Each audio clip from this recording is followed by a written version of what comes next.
Leading pa rin po si Grandmaster Wasiso after round number 7. Dito po kinaganap ng Norwich Chess 2026. Ngayon, round number 8, kalaban niya po. Walang iba kundi si Grandmaster Vincent Keymer, number 1 player po sa may Germany. At pang-ilang ba siya? Top 10 to sa buong mundo sa kasalukuyan eh. Anong nangyari? Puti si Wesley. Itim naman po si Vincent Keymer. Nag-deport po si Wesley. Pagka-deport niya, sinagot po yan ng knight f6, nag-c4, and then e6. Pagka e6, nag-knight lang po sa may c3 na tinirahan siya ng Nimzo Indian. Ako, hindi ko na masyado nakikita to eh. Ang madalas ko nakikita, Katalan eh. Pero knight c3 kasi, no?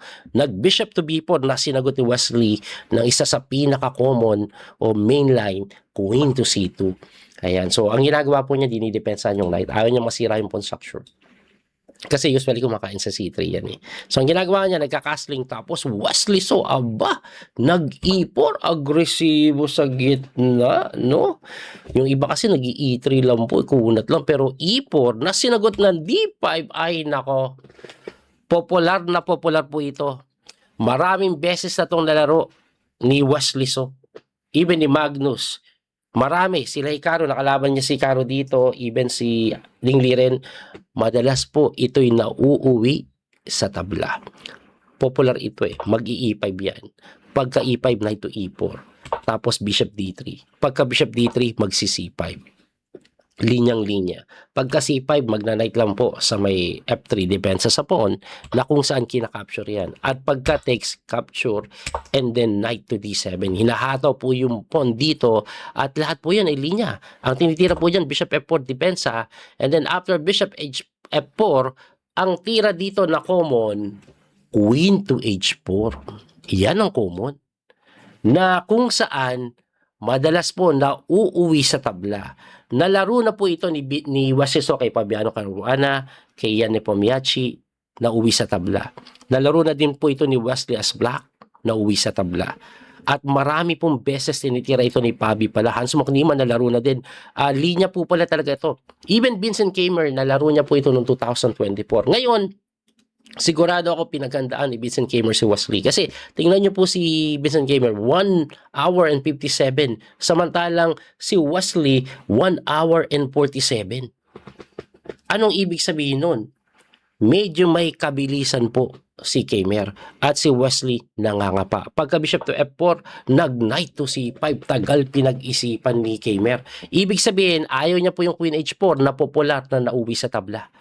So, ito po, medyo walang tabla agad. Medyo maghahabol pa ng panalo. Ang ginawa ni Wesley, since inaatake po yung kanyang bishop, tumira lang po ng castling. Kala mo gagalawin since inaatake, kumasling lang. So, pagka-castling, mabilis sinira ni Wesley yun, kinapture po yung kabayo, binawi po ng pawn, nag-knight takes, kinapture din po. And then nag-B6 na kung saan ang pinaka-threat gaganito. Kaya inunahan na, ipipin mo eh, kinain na.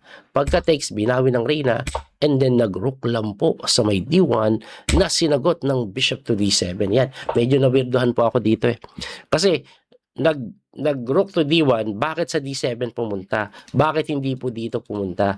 Umiwas po siya sa knight B5. Kasi ang knight B5 mapapalit tapos yung knight lalakas sa D6. Kaya nag-bishop to D7. Ang tagal pinag-isipan po yun, 17 minutes. Pagkatira po ng bishop to D7, nag-C4 si Wesley. Hinataw yung reyna, napatras, and then nag-knight back lang, hitting the bishop na kung saan tinirahan ng bishop to A4. At pagka bishop to A4, nag-queen lang sa may E3 si Wesley. So umiwas lang po siya sa file kasi pwede kang mahataw dyan eh. Not just that, may mga idea po kasi kaya po pumunta yan dito para ipin. May tira po dito, hitting the queen. Ayun o, medyo discover yung datingan. So umiwas na po siya sa tempo doon in case na mag-knight to C5. Pero etong si Vincent Keymer, iwas-iwas ka pa. Knight to C5 din ako. 20 minutes pinag-isipan. Biglang lamang si Wesley ng 20 minutes sa time. So opening na paghahandaan si Wesley. Pero naililigaw niya at bigla na lang lamang na siya ng 20 minutes. So pagka knight to C5, tumira po ng F3 si Wesley. Yun, medyo hindi nagustuhan ng engine. No?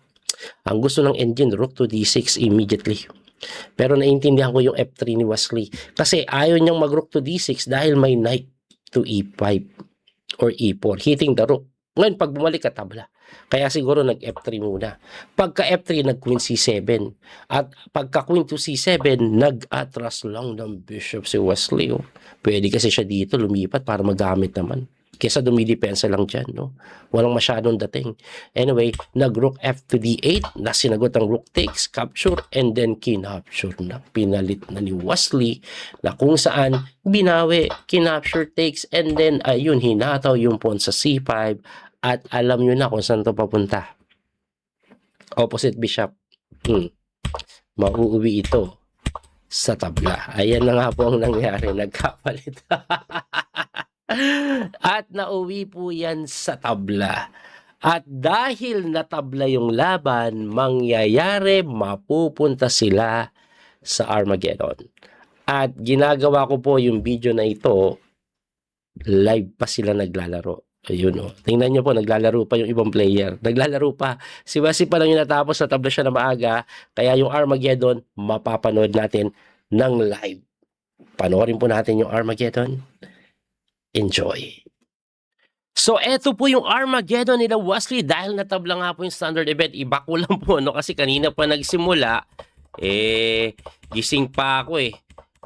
Hindi lang ako nakapag-live, pero ayan na nangyayari. So, umatras lang. Again, ang Armageddon po, pag po ikaw ay white in a must-win situation ka, pero lamang ka na 3 minuto. 10 minutes ka, 7 minutes lang yung black. Yung black naman tabla lang, kailangan panalo na po siyang maituturing. Kung sino po manalo sa Armageddon, may plus 0.5 na score. Ayan, so nag-rook to C8 para po bubuksan yung file. Kining mo ba lang ni Wesley? So far, according sa inyo evaluation, slightly better si Wesley. Nakakatakot lang yung kanyang king, no? Medyo inaatake po dito, pero yung kanyang pair bishop, maganda datingan yan. Gusto nga ni Wesley, kainin to, mabuksan man yung file, pero yung bishop mabubuhay din later on, and then bobomba ng po niyan. 4 minutes na lang po si Vincent Kamer, no? Samantalang si Wesley 8 minutes mahigit pa. So ibig sabihin talaga naman matindi po yung kanyang kalamangan sa oras. Nag-rook to E8, bobomba na siguro. Kailangan pong bumomba dahil kung hindi ka bobomba ng pawn, abay hindi ka mananalo. Hindi ka pwede manalo sa depensa lang. Well, pwede manalo sa oras pero tingnan natin ha. Ang time control po dito, wala po itong increment hanggang makaabot sila ng move 41. At ayan na nga po, G4 ang tinira ni Grandmaster Wesley. So dito, inaatake niya samantalang binuksan naman ng Vincent Kamer. O, tumalon yung kabayo. Malamang kainin po yan eh. Tapos dito lang. Yan yung aking palagay. Pero tingnan natin kung ano ba ang gagawin dito ni Grandmaster Wesley. So, pasadong kainin eh. Mawawala yung kanyang pair of bishop eh. Hindi pwede pong umatras dito. Masisira structure mo. Kaya most likely titikman po yan pagka-capture dito. Or baka bishop to c3 pa nga, mas aktibo, pwede itulak buhay dito, di ba? So tingnan po natin, nag-iisip po. Ito pong si Wesley, so kung ano ang gagawin niya. Mahaba yung oras niya eh, kaya may time po siya mag-isip dito. Yan yung kagandahan sa side ni Grandmaster Wesley. So, ayan. Shoutout po sa lahat ng nanonood. Shoutout. Di pala ako naka-live. Shoutout pa nga. Anyway, anong gagawin mo? According sa engine, knight takes e4 nga daw po ang best move. At pagka-capture, ayun, dito nga ang punta. Alright, nag-iisip pa rin si Wesley. Pwede din pala sipain to eh, no? Kaya lang mawawala yung birth bishop eh. Pero lakas to.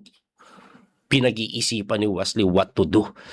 Pero engine is saying the only way to continue to maintain yung advantage niya is to capture the knight.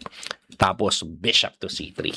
Yun daw po ang magandang gawin. Pero tingnan po natin kung ano ang gagawin ni Wesley. So, kasi tabla lang ang kailangan ni Vincent Kamer eh. Diba? Persado magpilit dito si Wesley. Nagde-drain po siya ng oras ha. Tingnan nyo, dumidikit na. Pero kailangan yan eh. Huwag mo sayangin yung oras mo, mag-isip ka. Kasi pag nagkamali ka, mas malungkot yun. At least dito, masulit mo man lang yung iyong oras na kalamangan. Okay, 3 minuto pa rin po ang kalamangan. Kinapture na nga, maybe bishop to c3. Hindi, nag-rook lang po sa may iwan. Ang intensyon ni Grandmaster Wesley, so binibigay po yung pawn, pero may ganun mapipin ka boy eh. Ngayon, etong pawn is tina-target niya. Kanina kasi hindi pwedeng kainin ng ganun yan eh dahil mapipin ka o may mga ganung idea eh. Pero tingnan natin kung ano ang gagawin ni Vincent Keimer kasi rook to e1 is still good. Maganda pa rin. Hindi daw maganda na tikman to. Talagang madadali ka sa pin. Ayan o, mapipin ka po eh. Kaya tingnan natin what to do. Yan ang pinag-iisipan ngayon ni Vincent Keimer, no? Libre to eh. Malilibre guys eh, capture oh. Tapos pag kinapture mo, queen takes, so may threat pa na ganun oh. Siyempre, hindi mo bawi to. Magwa-one po up si Wesley. So, ang sinasabi po ng engine, alam niyo kung anong tira daw ni Vincent Keimer? Matindi. Hindi ko maunawaan eh. Seryoso, knight to e5. Sacrificing the knight. Anong meron pagpunta dito? Sakmal daw sa bishop and then may mga idea. Pwede kang chumik. O, tapos ganunin mo. Ayun, grabe yung engine doon. At yun, madali daw itabla eh. Ang ginawa, nag-bishop to d3, kinapture agad ni Wesley. Looking good daw for the side of Wesley. Ayan, pinagtititikman sa may d5. Nako, napakaganda ng pass pawn. Napakaganda ng pass pawn kasi when the knight moves away, pupunta lang dito yan, babagsak to, may pass pawn ka nun. This is definitely winning for the side of Grandmaster Wesley. So, hindi nakita ni Vincent Keimer yung knight sacrifice. Ang hirap makita yun eh. At ang kagandahan pa, 2 minutes na lang si Vincent Keimer. This is it, pansit mga sir. Let's go, Wesley! Kaya mo yan! Kaya mo yan. Grabe, leading po si Wesley So. 2.5 ahead siya sa second place sa torneyong ito, no? Yun po ang nangyayari. Oh, Wesley So, let's go, let's go! Kaya mo yan, Wesley! Ipanalo mo na para talagang ma-maintain mo pa rin yung kalamangan mo eh. So far, naglalaro pa yung ibang labanan, no? Naglalaban pa si Alireza at Gukes tapos si Magnus Pragnananda. So, regardless kahit ano mangyari sa resulta nila, matatapos yung round na ito, champion pa rin, champion. Leading pa rin si Grandmaster Wesley So na hopefully mag-champion na. Kasi ito pong si Vincent Keimer, hindi na makatira. Musang gala. Di na siya makatirs, mga sir. Oh, di na makatira. What to do now? This is move 22 pa lang. 1 minuto, 10 segundo ka na lang. Nako, talaga naman, mauubos na ang kanyang oras. I think this is it for Grandmaster Wesley So na. Kasi lamang talaga eh. Ayun, nag-night na lang doon. Anong tira?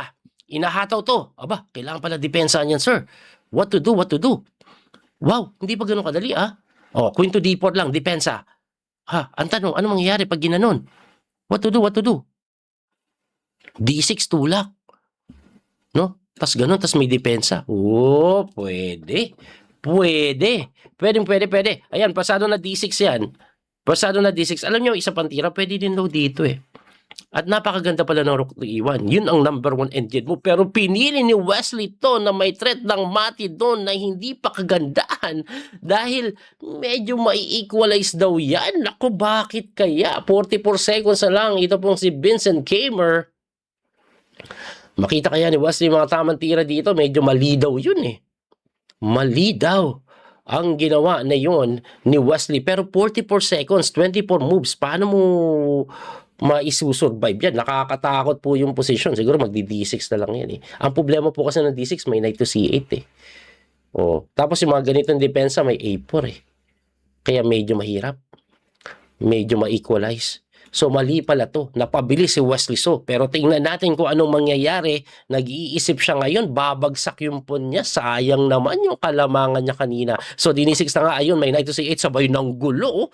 Walay, baragin ko yung mundo mo. Sa amin ni Wesley So, sayo na yung pawn, pero mamatiin kita mamaya, sir. Relax ka lang dyan, Anyway, ayun na nga po ang ginawa. Nag-queen lang, nag-rook takes lang po. Ano, persado chumek. Tapos pagkarang capture, takes, capture. Ayun. So, sinasabi po dito, equal yon. Pero tingnan nyo, 37 seconds na lang si Vincent Keimer. 37 seconds na lang, 5 minutes, no? Medyo pinapakaba pa tayo ni Wesley, ah. Baka makasurvive pa ng tabla. Oh, move 26, meron pang 24 moves na nalalabi bago yung increment na 1 second per move. Yun po ang madadagdag dyan eh. Wesley So, 5 minutes naman siya, so pinag-iisipan niya po ito ng matindi. Naghahanap siya dito ng mga panggulo. Ayun na nga po, chumek, humarang. Malamang capture, takes. Aba, kumain lang. Sige. Uy, hinamon. Rook takes D6, capture, 1 pawn up. Winning na naman yan, pag ganyan. 1 pawn up eh. Oh. 1 pawn up na malinis, mga sir.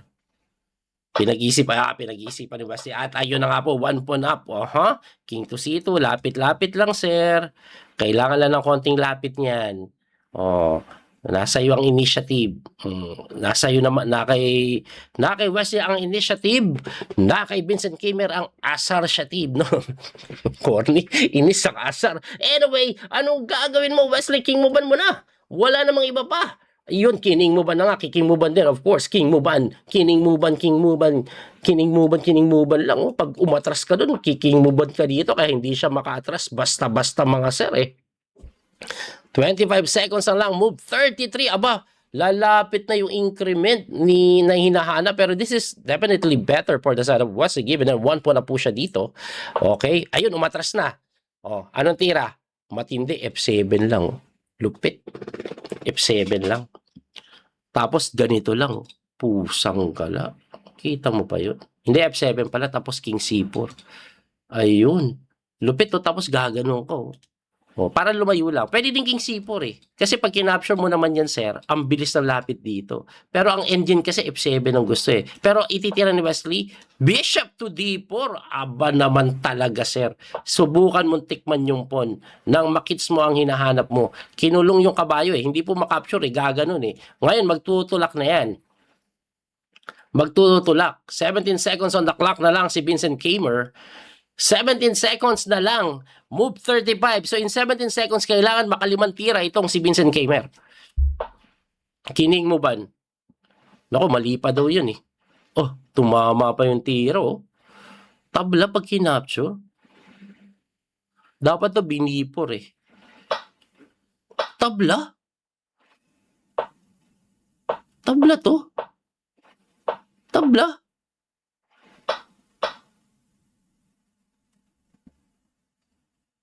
Tabla to? Nagka-increment na May increment na 1 second per move. Capture, G4, A5, G2, A6, King takes H2. Promote. A6, G3. 1 pawn up. Naku, tabla pa. Usang gala. Hindi, may isang pawn, may extra pawn May extra pawn si Wesley. Tingin ko mapipilit to. May extra pawn, mga sir. May extra pawn, mapipilit to. Queen E4, para hindi makatawid yung king. Okay, pwede din yan. Okay. Pero mas maganda king E4 Ayan Mapipilit to. May extra pawn May extra pawn, mapipilit to, mga sir. Dito check. Babantayan ni Wesley dapat yung mga check. Dito siguro. Dito pala chumek na lang.